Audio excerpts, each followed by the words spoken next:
സ്വാഗതം. അപ്പം ഞാനിന്ന് ഉണ്ടാക്കുന്നത് പെട്ടെന്ന് ഉണ്ടാക്കിയെടുക്കാൻ പറ്റിയ ഒരു തൈര് കറിയാണ്.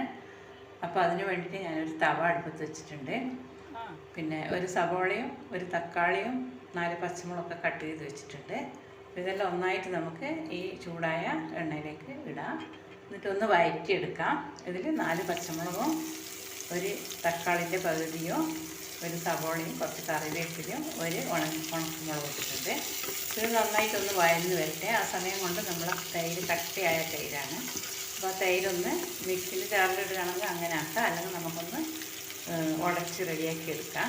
അപ്പോൾ ഇതൊന്ന് വഴന്ന് വന്നതിന് ശേഷം നമുക്ക് 1/4 ടീസ്പൂൺ മഞ്ഞൾപ്പൊടി ചേർക്കാം. ഒന്നുകൂടി വഴറ്റിയിട്ട് നമ്മൾ സ്റ്റൗ ഓഫ് ചെയ്യണം.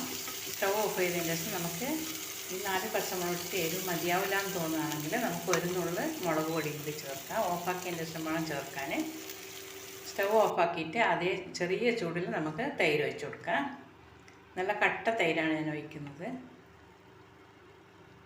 ഒരു നുള്ള് മുളക് പൊടി ഇട്ടിട്ടുണ്ട്.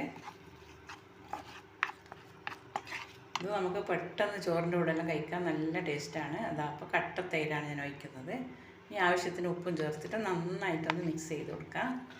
പെട്ടെന്ന് നമുക്ക് കഴിക്കാൻ പറ്റും. തിളപ്പിക്കേണ്ട ആവശ്യമില്ല. തിളപ്പിച്ചാൽ ഇത് കട്ടയായി പോകും. തിളപ്പിക്കാണ്ട് ചെറിയ ചൂടിൽ നന്നായിട്ടൊന്ന് മിക്സ് ചെയ്തെടുത്തിട്ട് നമുക്ക് ചോറിൻ്റെ കൂടെ കഴിക്കാൻ പറ്റും. അപ്പോൾ ഇതെല്ലാം കണ്ടുകൊണ്ടിരിക്കുമ്പോൾ ഇഷ്ടപ്പെട്ടാൽ ലൈക്ക് ചെയ്യാനും ഷെയർ ചെയ്യാനും കമൻറ്റ് ചെയ്യാനും മറക്കരുത്.